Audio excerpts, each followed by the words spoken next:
I wasn't even seated next to my husband's casket at his own funeral. They placed me 3 rows back, between a distant cousin I barely recognized and a neighbor who kept offering me tissues I didn't need, as if grief had a script and I had somehow missed my cue. I remember staring at the polished wood of the casket from afar, the way the light from the stained glass windows touched it gently, almost respectfully, and thinking how strange it was that after 42 years of marriage, I had been moved out of the frame like an extra in someone else's story. Rachel stood at the front, just inches from him, her hand resting lightly on Daniel's arm, her posture composed, almost rehearsed. From where I sat, she looked like the grieving wife, not me. Daniel didn't turn around. Not once. Not when the pastor spoke about devotion, not when they mentioned loyalty, not even when they said my husband's name followed by the word beloved. I kept my hands folded in my lap, fingers laced together so tightly they felt numb, and I told myself to breathe, slow and steady, the way I had learned to do over the years whenever life asked me to endure more than I thought I could. It wasn't the silence that unsettled me. It was the way the silence had been arranged. Every detail felt deliberate, from the seating chart to the order of speakers, as if someone had quietly rewritten the roles while I was still mourning. I watched as people approached Rachel and Daniel, offering condolences, their voices low, respectful, but directed toward them, not me.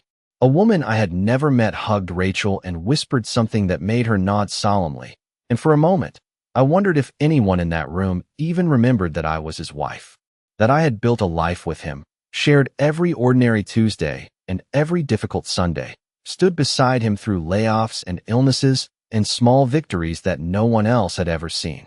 Then, as the service ended and people began to stand, their chairs scraping softly against the floor, I rose slowly, smoothing the front of my black dress, the one he had always said made me look elegant, and I made my way toward the aisle.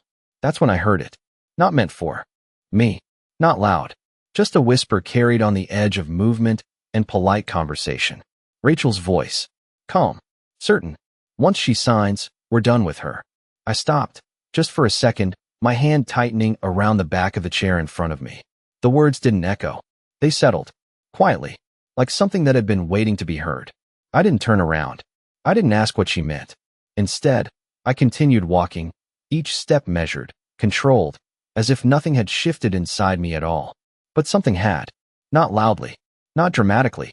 Just a small, precise crack in the version of my family I had believed in for years. And as I stepped out into the cool afternoon air, the kind that carries the scent of freshly cut grass and distant rain, I realized that whatever grief I thought I was carrying into this day was no longer the heaviest thing on my shoulders. I followed Howard through a narrow hallway that led away from the noise of the reception, the sound of polite laughter and clinking cups fading with each step until it felt like we had stepped into a different part of the day entirely. The air was cooler here, quieter, the kind of silence that does not demand attention but reveals what has been hidden beneath everything else. He opened a small door at the end of the hall and gestured for me to enter first. The room inside was simple, just a rectangular table, 2 chairs, and a single window that looked out over the parking lot where rows of cars sat under a pale afternoon sky. I sat down without asking, placing my hands neatly on the table, the same way I had done countless times before in moments that required composure more than comfort. Howard closed the door behind us and remained standing for a moment, as if making sure we would not be interrupted. Then he reached into his leather briefcase and pulled out a large envelope, placing it carefully in front of me. Your husband gave me this 3 months ago, he said, his voice low but clear. He asked me to deliver it to you personally, and only you, under specific circumstances. I looked at the envelope but did not touch it right away. The paper was thick, official, my name written across the front. In my husband's handwriting, steady and familiar. What circumstances? I asked, keeping my voice even. Howard met my eyes directly. If there was ever any attempt to move you out of your home, or to make decisions on your behalf without your consent, he said. The words settled slowly, each one aligning with something I had already begun to understand. I thought of Rachel's whisper, of the way she had spoken with certainty, as if everything had already been decided. I reached forward then, sliding my fingers across the envelope before opening it carefully. Inside was a set of documents, neatly organized, along with a short letter folded on top. I unfolded the letter first. I did not rush.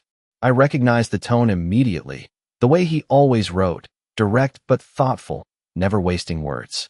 He had known. Not everything, perhaps, but enough. Enough to prepare. Enough to leave something behind that could not be quietly taken from me. I finished reading and placed the letter back on the table, my expression unchanged, my breathing steady. "They're going to ask me to sign something today?" I said, more as a statement than a question. Howard gave a small nod. "I believe that is their intention," he replied. I looked down at the documents again, then back up at him. "And if I do not?" I asked. "Then everything proceeds exactly as your husband intended," he said. I sat there for a moment, letting that settle, not reacting, not allowing anything to show. For years, I had trusted that the life we built together was secure because we built it with care, with patience, with shared understanding. Now I could see that he had also built something else, something quieter, something that did not rely on trust from others. I gathered the papers and placed them back into the envelope, sealing it again with deliberate calm. "Then we should not keep them waiting," I said, standing slowly, smoothing my dress once more. Howard stepped aside and opened the door, and as I walked back into the hallway, toward the room where my family waited, I no longer felt like someone being pushed out of her own life. I felt like someone who had finally been given the full picture, and with it, the choice of how this day would truly end. I walked back into the reception room at the same steady pace, the envelope resting lightly in my hand, as if it were nothing more than a folded program from the service, something ordinary, something forgettable. No one stopped me. No one asked where I had been. The room had shifted in my absence, but only slightly, like a stage between acts where the actors rearrange themselves before the curtain rises again. Rachel stood near the center table now, speaking to a small group with that same composed expression, her voice soft but controlled, guiding the conversation without appearing to lead it. Daniel stood beside her, nodding occasionally, his posture unchanged, his distance from me just as deliberate as before. I moved closer, not directly toward them, but enough to be within earshot, enough to become part of the space they thought they controlled.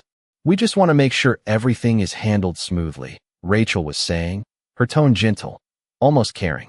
It is what he would have wanted. I noticed how easily she said that, how naturally she placed herself as the interpreter of his wishes, as if years of marriage could be replaced by a few carefully chosen words. One of the guests nodded sympathetically, glancing at Daniel, then back at Rachel. "It must be so difficult for you both," she said. Rachel lowered her gaze just slightly, the perfect gesture of quiet strength. I stood there for a moment longer, observing, letting the rhythm of their performance settle into something clear and undeniable. Then I stepped forward. Not abruptly, not with force, just enough to be seen. The conversation paused. Rachel looked at me first, her expression shifting for only a fraction of a second before returning to that same controlled calm. "Margaret," she said, her voice warm in a way that felt newly constructed, "we were just talking about you." I met her eyes and held them, not searching, not accusing, simply present. "I assumed you would be," I replied. My voice did not rise. It did not waver. Daniel finally looked at me then, really looked, as if remembering I was still part of the room. There was something there, not quite guilt, not quite discomfort, just a flicker of awareness that did not stay long enough to matter. "Mom," he said, adjusting his jacket slightly, "we were thinking it might be best to take care of some things today while everyone is here." I nodded once, slowly, as if considering something entirely reasonable. "What things?" I asked. Rachel stepped in before he could answer, her hand resting lightly on his arm again, a gesture that had begun to feel less like comfort and more like control. "Just practical matters," she said smoothly. "The house, the arrangements, making sure you are not overwhelmed with everything all at once." I listened without interrupting, letting her words unfold exactly the way she intended. Around us, the room had grown quieter, conversations softening as attention shifted, not openly, but enough to be felt. I glanced briefly at the envelope in my hand, then back at her. "You are right," I said. "Things should be handled properly." Rachel's shoulders relaxed almost imperceptibly, as if a small obstacle had just been removed. Daniel exhaled, the tension leaving him in a way that suggested relief rather than concern. I let a second pass, then another, which is why, I continued, my voice still calm, still measured. I think we should all take a moment and make sure we understand exactly what he wanted before anything is signed. The words did not land loudly. They did not need to. Rachel's expression held for a second too long this time, her composure adjusting rather than remaining natural. Daniel's gaze shifted between us, uncertain for the first time that day. I did not explain further. I did not need to. I simply stood there, holding their attention without raising my voice, without changing my posture, and for the first time since the service began, I could feel the balance of the room begin to shift, not dramatically, not completely, but enough to know that whatever came next would no longer follow the plan they had quietly set in motion. I did not wait for them to respond immediately, and that was intentional. Silence, when used carefully, has a way of making people reveal more than words ever could. Rachel was the first to recover. Of course, she always was. Her smile returned, but it was slightly tighter now, less fluid, as if it required effort to hold in place. Of course, she said, her tone still smooth but carrying a faint edge that had not been there before. That is exactly what we want too, Margaret. Clarity. She emphasized the last word gently, as if claiming ownership of it. Daniel nodded beside her, though his eyes lingered on me a second longer than they had all afternoon. There was hesitation there now, a small fracture in the certainty he had been carrying. Mom, we just thought it would be easier for you, he added, his voice careful, almost rehearsed. The house is a lot to manage, especially now. We can help you transition, make things simpler. I listened without interrupting, allowing his words to settle between us. Simpler. That was the word they had chosen. Not better, not safer, just simpler. I let my gaze move slowly across the room, noticing how a few guests had stopped pretending not to listen. Their conversations had softened to a background murmur, their attention drifting toward us without being obvious. I turned back to Daniel. Simpler for whom? I asked quietly. The question was not sharp, but it landed clearly. He blinked, just once, as if he had not expected to be asked to define something he had already accepted. Rachel's hand tightened slightly on his arm, a subtle gesture that might have gone unnoticed if I had not been watching for it. For everyone, she answered before he could speak, her voice steady again, reclaiming the moment. We all want what is best for you. I nodded slowly, as if considering her words with genuine care. I am sure you do, I said. I did not challenge her. I did not need to. Instead, I reached into my purse and adjusted the envelope so that it rested more visibly in my hand, not presenting it, not hiding it, simply allowing it to exist in the space between us.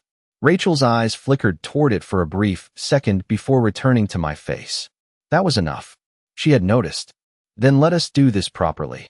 I continued, my voice calm, measured, leaving no room for urgency or pressure. We can gather everyone who needs to be present and review everything together. No assumptions, no rushing.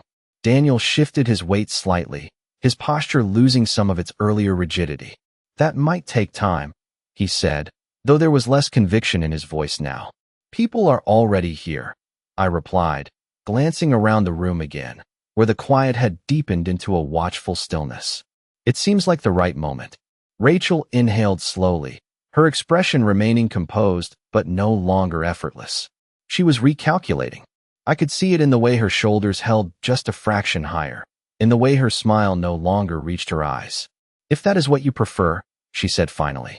I met her gaze and held it, not with defiance, not with anger, but with a steadiness that did not invite negotiation. It is, I said simply. Another pause followed, longer this time, heavier. Then Daniel nodded, once, as if agreeing to something he could not quite control anymore. All right, he said. We will do it your way. I gave a small nod in return, acknowledging his words without rewarding them. Around us, the room seemed to settle into a new shape, one where the quiet was no longer comfortable for them. And as I stood there, still holding that envelope with the weight of everything my husband had quietly prepared, I understood that whatever they had planned to finish today had just been delayed, and perhaps undone entirely. Howard did not raise his voice when he called the room together, and that was exactly why people listened. It was not an announcement, not a demand, just a calm request spoken at the right moment, and slowly, conversations faded into a quiet attention that felt almost instinctive. Chairs shifted slightly, footsteps softened, and within minutes, a loose circle had formed near the center of the room where the long table stood. I took a seat at one end, not claiming the space, not insisting on anything, simply positioning myself where I could see everyone clearly. Daniel and Rachel stood across from me at first, exchanging a brief glance before pulling their chairs closer together and sitting side by side. The distance between us was not large, but it felt measured, intentional, like a line neither of them expected to cross. Howard placed his briefcase on the table and opened it with the same deliberate care he had shown in the smaller room, removing a set of documents and arranging them neatly in front of him. The sound of paper against wood seemed louder than it should have been, drawing attention without effort. No one spoke. They waited. Rachel folded her hands in front of her, her posture composed again, though the ease had not fully returned. Daniel leaned back slightly, his arms resting on the chair, as if trying to appear relaxed, but his eyes moved more frequently now, shifting between Howard, the documents, and me. I rested my hands in my lap, the envelope still there, unopened again since I had sealed it earlier, its presence steady, grounding. Howard looked around the room once, making sure the attention was complete, then began. "Your husband was very clear about how he wanted certain matters handled," he said, his voice even, carrying just enough to reach everyone without forcing it. He anticipated that decisions might be made quickly, perhaps even under emotional pressure. A subtle shift moved through the room at those words. I did not look at Rachel, but I felt the change beside her, the way her posture adjusted almost imperceptibly. Howard continued without pause. Because of that, he included specific instructions that must be followed before any changes to property or ownership can take place. Daniel leaned forward slightly now, his earlier confidence giving way to something more cautious. "What kind of instructions?" he asked, his tone controlled but no longer certain. Howard did not answer immediately. Instead, he turned one of the documents toward him, sliding it just enough that the printed text became visible.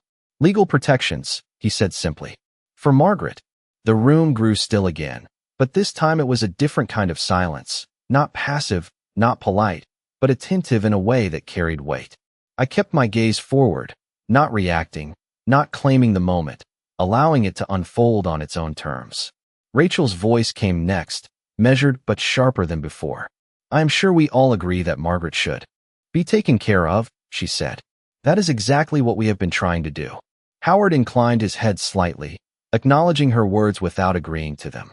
"Intentions are not the same as legal authority," he replied. The distinction settled clearly. Daniel's jaw tightened briefly, then relaxed, as if he had caught himself reacting too quickly. "So what does this mean?" he asked. Howard looked at him directly this time. "It means nothing changes today," he said. "Not the house, not the ownership, not without Margaret's explicit, informed consent, and not without a full review of these documents in her presence."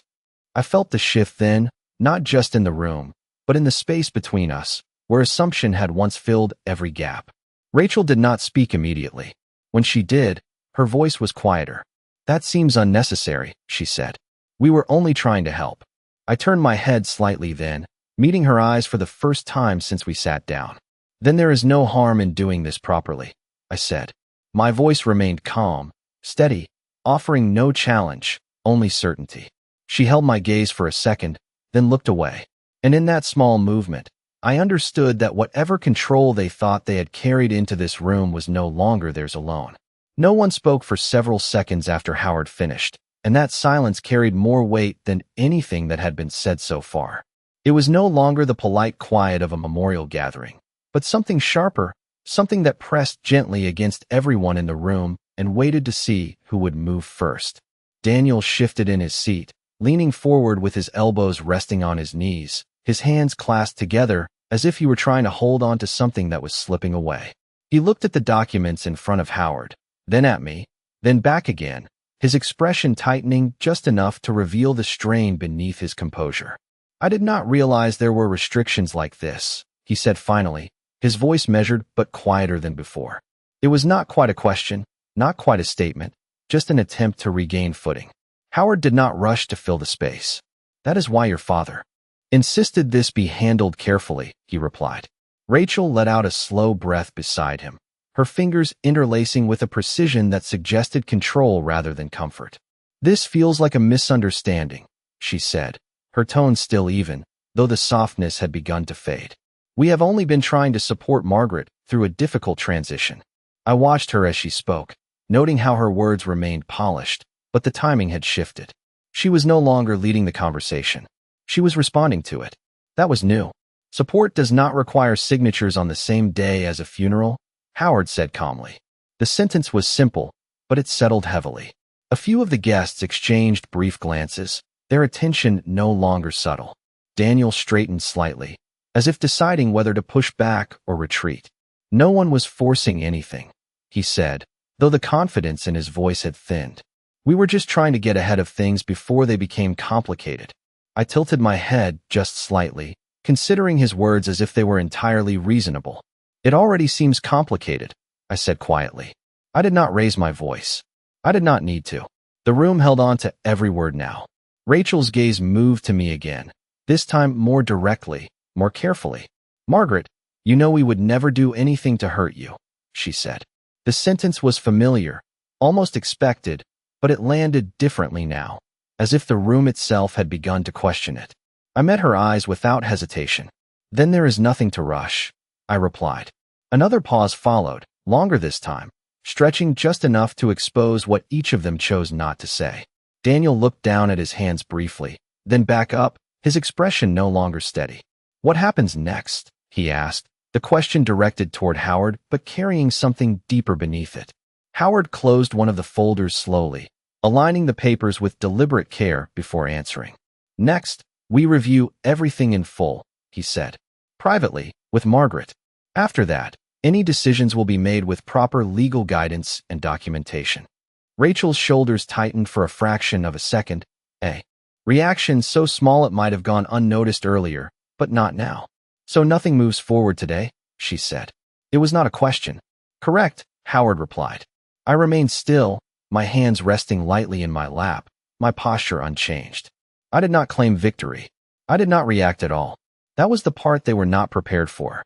Around us, the room began to shift again, the quiet breaking into low murmurs as people returned to their conversations, though not with the same ease as before. The moment had passed, but its impact remained, settling into the space like something that could not be undone.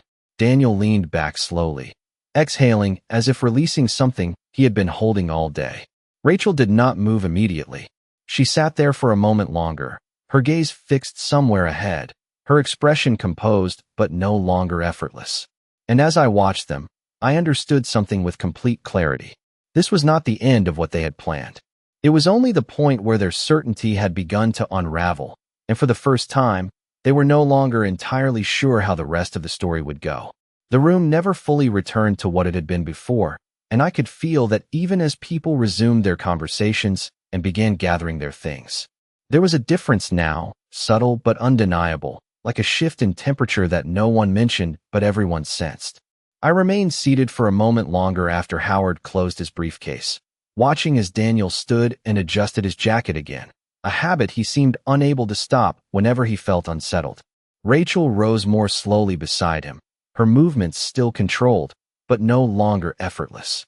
She smoothed the front of her dress, her expression carefully neutral, as if she were deciding which version of herself to present next. I stood as well, not in response to them, but because it felt like the natural end of something that had already changed shape. Howard gave me a brief nod before stepping away, leaving the space between us open again, but no longer unbalanced. Daniel approached me first, stopping just close enough to suggest familiarity without quite reaching it.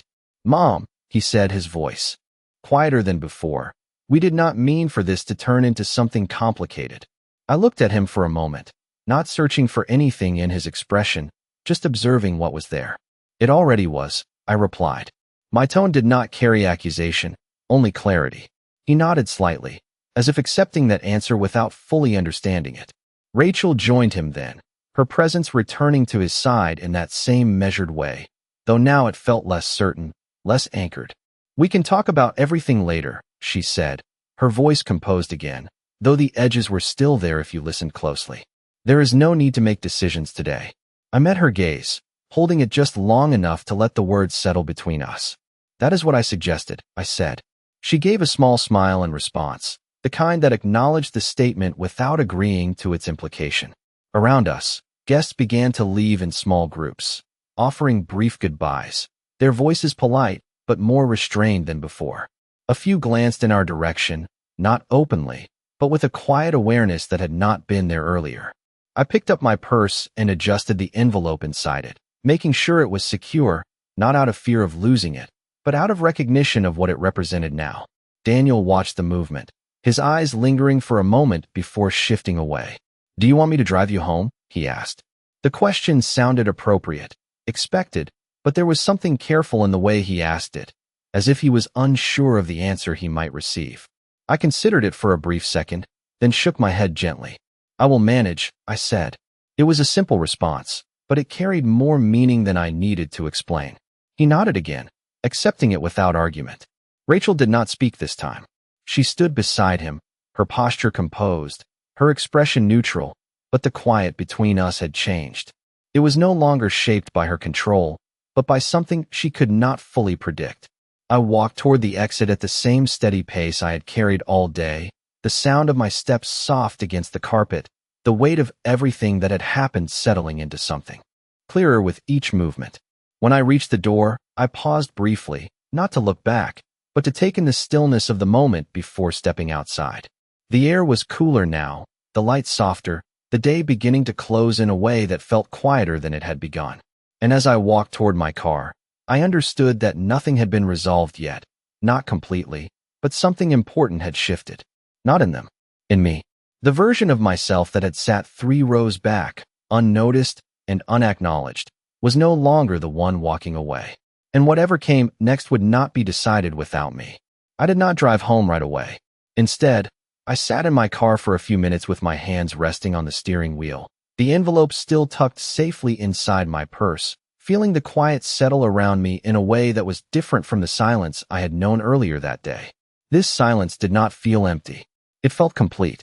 I thought about the house waiting for me, the one I had lived in for more than 4 decades, the one where every room carried something of our life together, small details that no one else would ever fully understand. For the first time since the service began, I did not feel like that space could be taken from me without my say.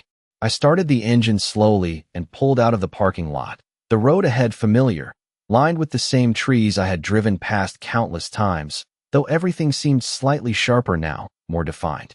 When I reached the house, I did not rush inside. I sat for another moment, looking at the front door, the windows, the porch where we had spent so many quiet evenings, and I let the weight of the day settle into something steady. When I finally stepped inside, the air felt still, but not empty. I set my purse down on the kitchen counter and took out the envelope, placing it carefully in front of me. I did not open it again right away. I already knew what it contained. Instead, I walked slowly through the house, moving from room to room, noticing things I had not paid attention to in a long time. The way the light fell across the dining table in the late afternoon, the sound of the floorboards beneath my steps, the faint scent of his cologne that still lingered in the bedroom. None of it felt like something that belonged to the past alone. It felt present. It felt protected. I returned to the kitchen and sat down, resting my hands lightly on either side of the envelope. The words I had heard earlier replayed in my mind, not loudly, not with anger, but with clarity. Once she signs, we are done with her. I did not feel hurt the way I might have expected. I felt certain. Certain of what had been intended, and certain of what would not happen now. My phone rang a short while later, the sound breaking the quiet in a way that did not startle me. I looked at the screen before answering. It was Daniel. I let it ring once more before picking up. "Mom," he said, his voice softer than I had ever heard it. "We should talk." I leaned back slightly in my chair, my gaze resting on the envelope in front of me. "We will," I replied. I did not rush the words. I did not offer more than that. There was a pause on the other end, longer than necessary, as if he were waiting for something else that did not come. "I did not know about any of this," he added, his voice carrying something uncertain, something that had not been there before. I listened, but I did not respond to that part. "Not yet. We will talk," I repeated, my tone steady, leaving no room for urgency. When the call ended, I placed the phone back on the table and sat there for a moment longer, the quiet returning without resistance. Nothing had been fully resolved. There would be conversations, explanations, attempts to reshape what had already been revealed. But the difference now was simple and undeniable. I was no longer waiting to be included. I was no longer positioned at the edge of decisions made without me. I reached for the envelope then, sliding it closer, not with hesitation, but with intention. Whatever came next would happen on terms that included me completely, not as an afterthought, not as a burden to be managed, but as someone whose place could not be quietly rewritten. And for the first time that day, I allowed myself a small, quiet breath that felt like the beginning of something, not the end.